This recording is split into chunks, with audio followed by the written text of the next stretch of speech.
Hello and welcome to heliosblog. My name is Helios, here for another reaction video. Today, the BBC interviews Andrew Tate. Let's get into it. The reason she's alone is because she's difficult. Women are not accepting the bare minimum. Women fuck men they respect. All the women who say things like, I'm strong, independent, I don't need no man, like, y'all impress me. Women just gaslight each other and say what they want to hear.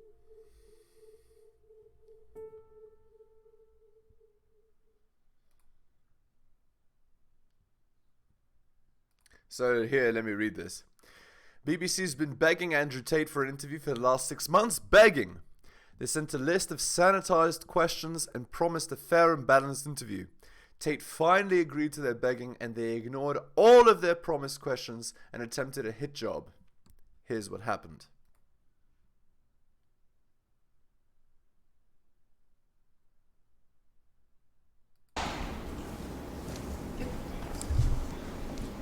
Andrew Tate. Hello. You've agreed to do an interview with the BBC today. Yep. The material is going to be published on television, on radio, online. Perfect. We are doing an interview with you because you're facing some very serious allegations. Correct. Rape, human trafficking. Yep. And also because there's a great deal of concern about the things you say and the impact that they have on young people, on women. So here we go. So what is the agenda? Andrew Tate, you're a bad, bad man. You don't align with the woke agenda, basically. I don't think the concern's about the things I say. I think the concern is for the level of influence I have and the reach I have. I would argue that a lot of the things that are already out there inside of the legacy media and the matrix as a whole are far more damaging than the things I say. The concern about the influence you have being a harmful influence, but let's start with the allegations. Not necessarily a harmful influence. The fact that I'm massively influential over the youth, and I understand that, but it's my influence as a whole which people are afraid of, not necessarily the things I say. Let's start with the allegations. Have you raped anybody? Absolutely not. Have you trafficked anybody? Absolutely not. Exploited any women for money? Absolutely not. But you have admitted using emotional manipulation to get women to work in the webcam industry for you. No. Firstly, let's begin let's start at the beginning. I'm facing charges. The first one you mentioned, the rape one's already been thrown out by a judge because there's no evidence of it. Secondly, it's very difficult for me to sit here and have a very frank and honest conversation with you while we're in the territory of Romania about a legal case that's going on within Romania. I have to protect myself. I've agreed to do an interview with you, and I want to be as honest with you as possible. But I can't incriminate myself in any way, and I have to be very careful with what I talk about. There are no charges yet. Correct, there are no charges. Has said that there are no charges, and I've agreed to speak to you, but I have to be as honest and frank as I can while also protecting myself and following my legal counsel. So let's talk about what you've said yourself then. Okay, so again, she was trying to reframe the conversation to get Andrew to admit bad things that he did, which he didn't do apparently. So you can see they have an agenda. The agenda is, let's try and destroy Andrew Tate because it's enjoyable to watch. Okay, shitting time. Hit the like, hit the subscribe, hit all the notifications. Drop me a donation like Hunter M, Adriana, and Tom M. Just click more in the link in the description. Buy my books at bit.ly/heliosbooks. And go to my Patreon and subscribe, patreon.com/theheliosblog. Okay, shitting is done. Let's continue. You have said on the website for your original website for the Hustlers University that you emotionally manipulated women to fall in love with you so that you could get them working in the sex industry for your financial gain. As I said, I have to be very careful with what I say, but let's put it this way. No women are coming out against me and accusing me of doing it. Yes, they are. No, they're not. Yes, they are. No, they're not. Who? There's testimony from the current investigation. The current investigation, which I cannot discuss, which I know intimately and you don't, I can tell you right now that the women who are in this case file, there are 2 American women who have been caught already admitting they're lying, and then nobody else is accusing me of anything. To begin with, it's very common in cases like this that the alleged victims do not always see themselves as victims. Well, that's very interesting. It's actually extremely interesting because if I was a matrix-controlled organization and my goal was to slander somebody and try and destroy their name, you're telling me that they've chosen a crime which, one, is heinous, of course, because it damages the person's credibility, and 2, you're saying that even if everyone else involved If you have 5 people and everyone's sitting there saying, no, nobody's hurt anybody, we like Andrew, we've all worked together, we're friends, etc. That's not what everybody's saying. No. Let me read you some of the testimony from the current investigation. Can I finish this? One of the witnesses said... Can I finish, please? You're not answering the question I've asked you. You're not answering the question I've asked you. I am answering the question. Let me read you the testimony of one of the witnesses. You're saying the people who are involved in this, even if they say they're not victims, that they're still going to try and attack me and pretend they're victims. They are treated as victims by the case that's ongoing. And not all of them are saying that. One of the witnesses says... We can't go into the case. The case is open and active. Well, let's just be clear. So again, she's trying to like destroy the guy, right? Like it's so clear, it's so obvious. And even the producer is like, you can't ask these questions. You're not allowed. So she's been told by somebody, attack him at all costs, try to get him off his guard, try to destroy him. And look, Andrew looks worried because if that information is released, he'll be in big trouble. You see? That's what he's worried about. He's not worried about the interviewer being... He's worried about the interviewer being an idiot more than anything else. You see that? That not all of the witnesses in the case are behaving in the way you describe. And even those that are, it doesn't bar them from being treated as victims by the prosecution by the case. We have an open criminal investigation. I am absolutely not really sure I'll be found innocent. I know the case better than you. I know it intimately and you don't. I have seen all the criminal files and the evidence against me and you haven't. I know the truth of what happened and you don't. And I'm telling you absolutely not really, I've never hurt anybody, that the case that's been put against me is completely and utterly fabricated. And I'm never going to be found guilty of anything. And it's very difficult for me to answer your in-depth questions because we're sitting here inside of the territory of Romania. I'm beholden to the Romanian legal system. And I'm not going to incriminate myself because you're trying to prod me. You are wrong, and we're going to have to accept that for now and ask and talk about something else.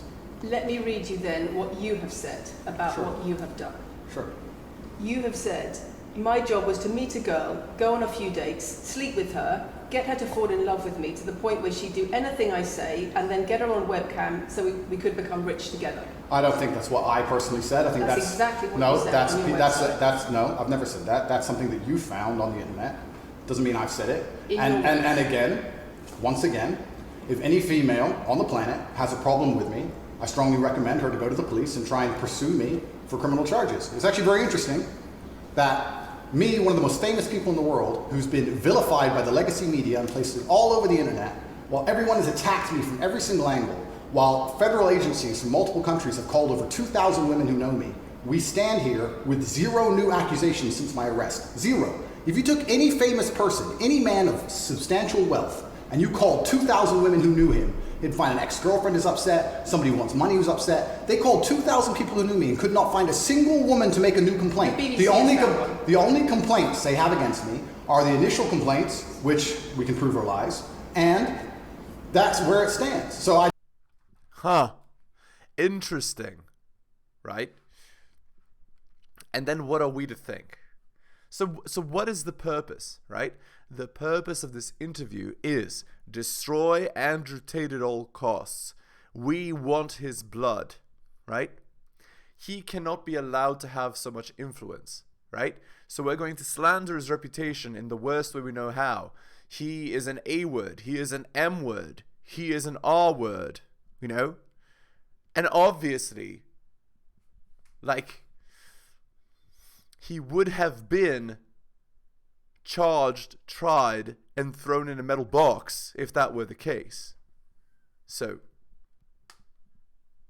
it's clear what the agenda is here. I'm not going to sit here and allow you to pretend that I'm some kind of evil predator, when actually I'd argue the fact that people who've been investigated to the level I've been investigated to, if you were to take the average man on the street and investigate his entire life for 14 months, call everyone who's ever known him, and vilify him in the media, and encourage people to come forward for money, and you're trying to contact every ex-girlfriend that's ever had. Would come forward and accuse those people of rape and accuse those people. I think that you would have a lot more. I think you would have a lot more flack than I've got. I'm actually such a nice person that I've never had anyone come. The BBC has spoken to somebody since your arrest who says exactly those things. That with you, it's all manipulation. There's an ulterior. Is this Sophie? Everything. Is this Sophie? Oh, it's Sophie. The fake name, no face. No, the story that was invented. Wanting to please him and wanting him to be happy, that I was just kind of, yeah, okay, do whatever you want. And what is she accused? Has she accused me of a crime, this imaginary Sophie? She's making the point that there is Has she accused me of a crime? emotional or psychological manipulation. I've asked you a question, and I've allowed you into my house. I'm asking you a question. Correct, but you're not the boss here, because I've allowed you into my house. I'm asking you the question. Correctly, and I'm telling you. You get to decide the answers. No, we're equal here. I've allowed you into my house. You don't come here with a position of authority. I'm doing you the favor as legacy media, giving you relevance by speaking to you. And I'm telling you now, this Sophie, which the BBC has invented, which there's no face of, nobody knows who she is. The BBC did not invent. Of course not. And because you never invent anything. And she's not filed criminal charges against me. What are we talking about here? What is she saying? We're talking about emotional manipulation. Has she? Right, because you know, a guy trying to talk to a girl is manipulation, right? And again, very interesting that they would fabricate, they would create a person that came out against him. Yeah, Andrew very smart here, covering his legal basis, basically.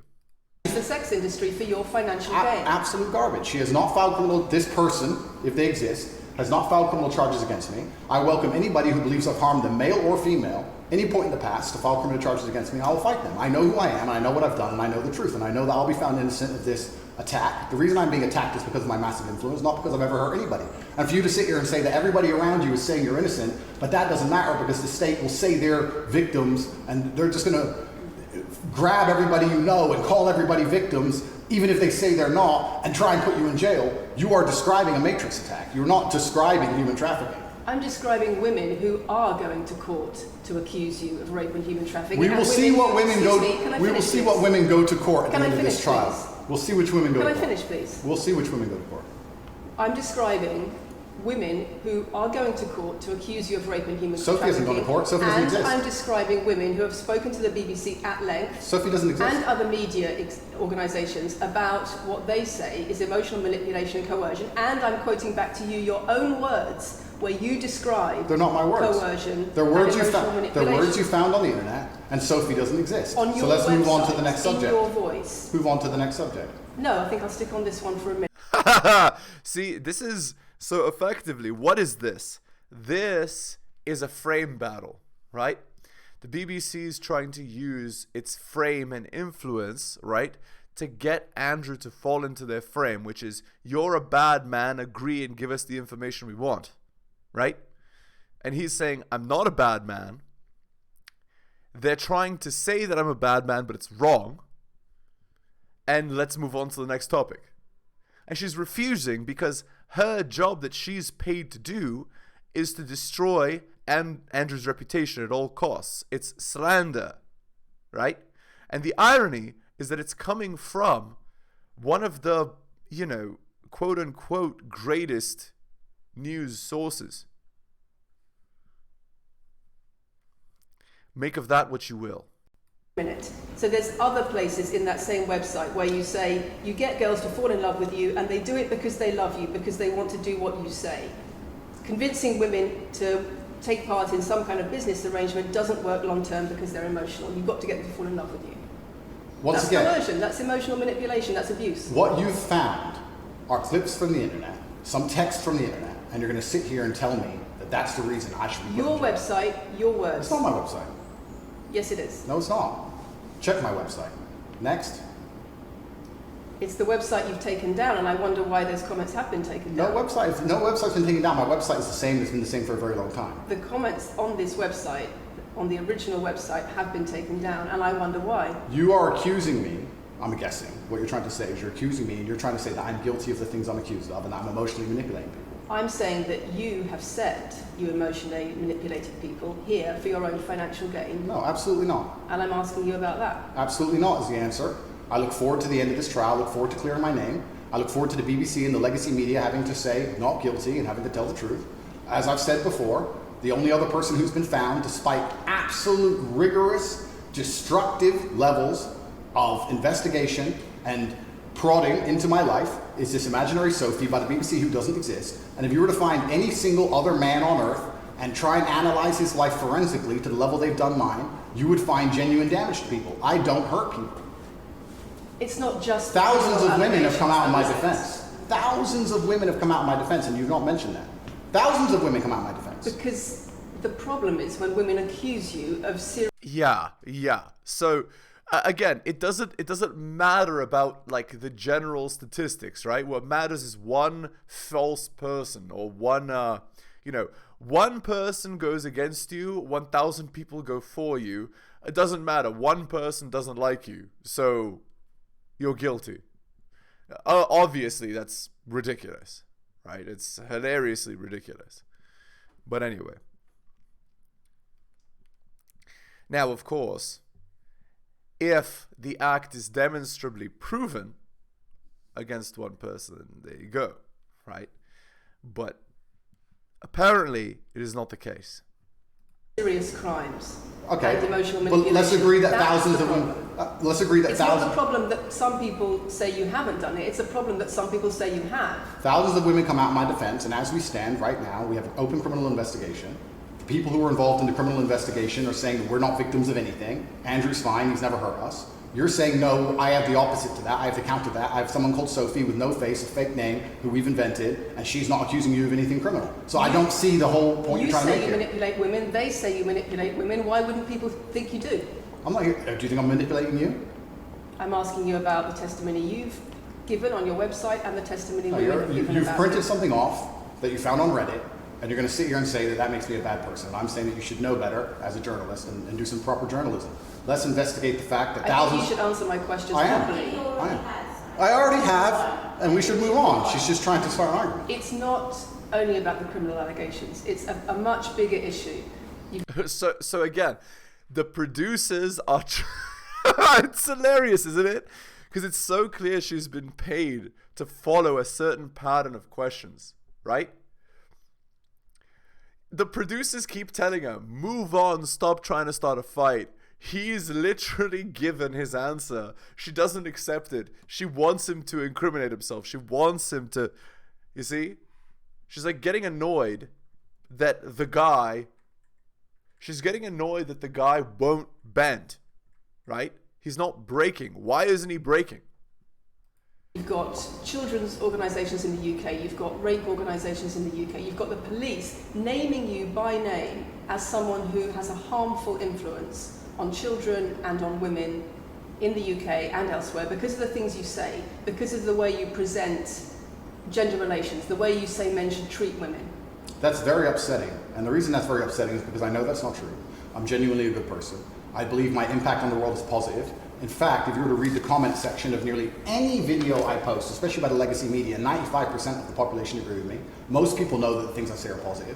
Legacy media as a whole has lost all its credibility in the last 3 to 4 years. Nobody believes it. And it's a shame, it's a massive shame that the BBC come here and try and push and purport this idea that I'm a dangerous person. I'm anti-drugs, so I've never pushed drugs or any, I'm anti-drugs, I'm anti-violence. The UK is facing a knife crime epidemic, and they're going to sit here and say that I'm the most dangerous man in the UK. You have said you're the most dangerous man in the world.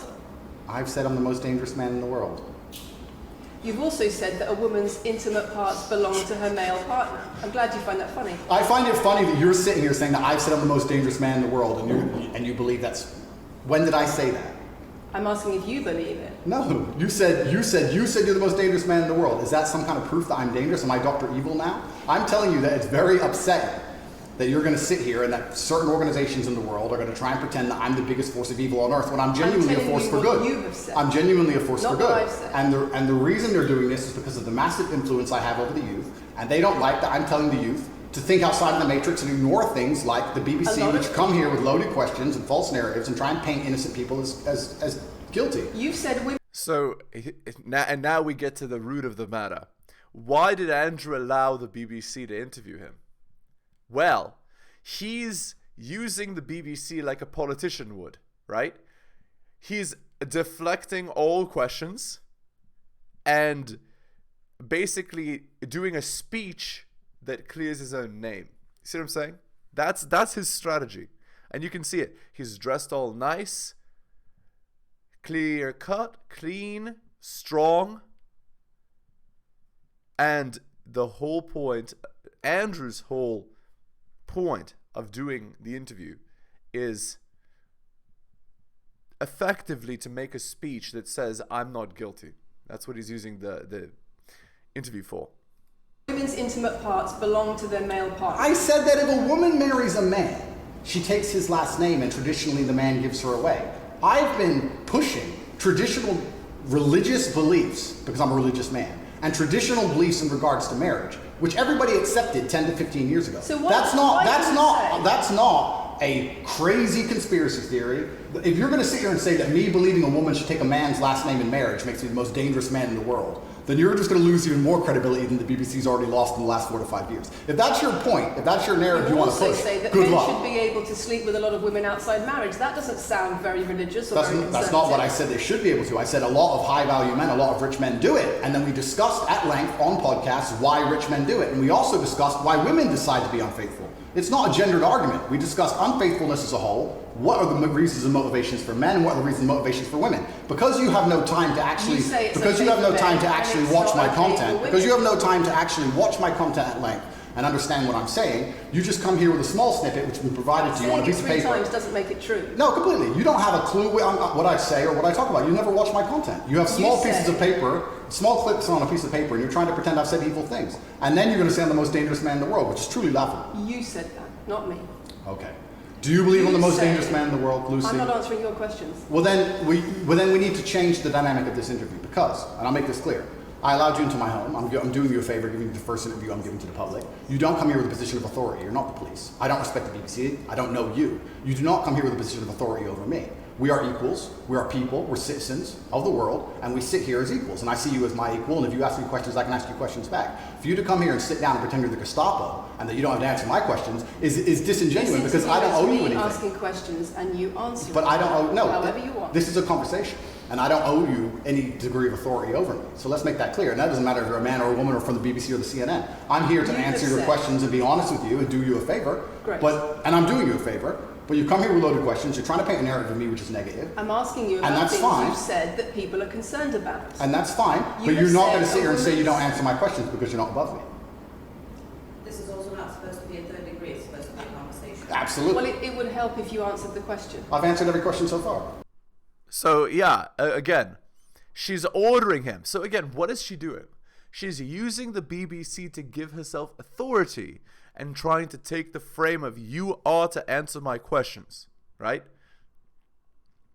But truth be told, Andrew's not legally obligated to answer any question.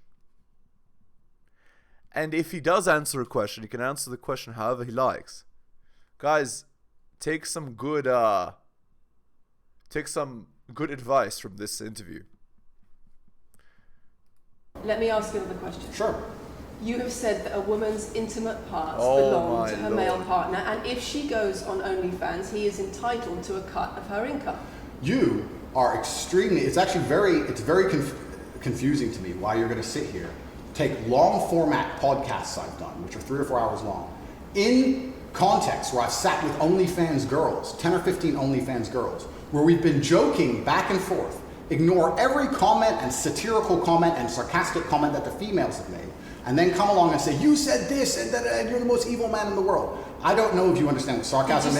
I don't know if you understand what sarcasm is. I don't know if you understand what context is. I don't know if you understand what satirical comments are. So you're saying it was sarcastic? I'm saying it was a very interesting talk show. And for you to sit here and say that that is my true core beliefs and that makes me a bad person is disingenuous. Is it? Of course not. Was it sarcasm? Absolutely. You should watch the show. You were being sarcastic when you said... Let me just clarify. You should watch the show. Let me clarify for the audience. You were being sarcastic when you said a woman's intimate parts belong to her male partner. No. You didn't believe that. No, it's not that. It's that you haven't watched the show at length, and you should have, because the woman was saying, my man's car belongs to me because he's my man. And she was on OnlyFans. And then 20 minutes later, when she said she was on OnlyFans, I said, well, you're selling your body, that belongs to him because he's your man. And she laughed. She laughed and she said, yeah, that's probably true. If you watch the show, it will make sense. For you to come here with doing no research at all and then say, I don't understand what I'm talking about, but I've got this piece of paper with a few things printed off, that's why you're saying the silly things you're saying. You should watch the show, do some research. Do you believe it? I've already answered the question. Not really. Of course I have. When she's saying you haven't answered the question, what she's actually saying is you haven't answered the question the way I want you to answer the question. Therefore, you haven't answered the question. Look at the frustration on the interviewer's face. She's like, why isn't he complying? Why isn't he just telling me what I want to hear? Why is he making my life difficult? He's making your life difficult because you're being rude. You haven't done your research. You're just trying to destroy him. And when a man is being attacked, he's going to defend himself. I've answered the question. Do you believe that a woman's intimate parts belong to her male partner? Of course not. I've just answered the question. You just answered that. You said exactly that. We've done that 3 times. And does this woman believe that her man's car belongs to her? It's not a gendered argument. I really think that it's genuinely sad that when the BBC has a chance to finally interview me at the end of all this Matrix attack, that they don't come here with any kind of genuine openness to try and understand my influence over the world, or the things I push, or what I'm trying to teach the world, or why I'm a good influence on the world, because I am a massively good influence. Instead, they come here with pieces of paper, with printed out excerpts from 5-year-old podcasts, taken out of context, to attempt the same Matrix attack on me, which has been attempted endlessly. Every single person in Legacy Media has already tried this, and it doesn't work. I really encourage you to read the comment section on YouTube when this goes on YouTube, and you will see that nobody believes a word you're saying. The This is reason I'm garbage. asking you about these comments is because we've got the chief executive of Rape Crisis. Oh my lord. My. Yeah, because those people don't have an agenda at all. They're not paid to get a specific result, right? Okay, anyway. Let's end the video here. Hit the like, hit the subscribe, hit all for notifications. Drop me a donation like Hunter M, Adrian on, Tom M. Go to my Patreon and subscribe, patreon.com/theheliosblog. Buy my books at bit.ly/heliosbooks. Thank you so much for taking the time to listen to the end. I really do appreciate it. Take care of yourselves, and I'll see you next time.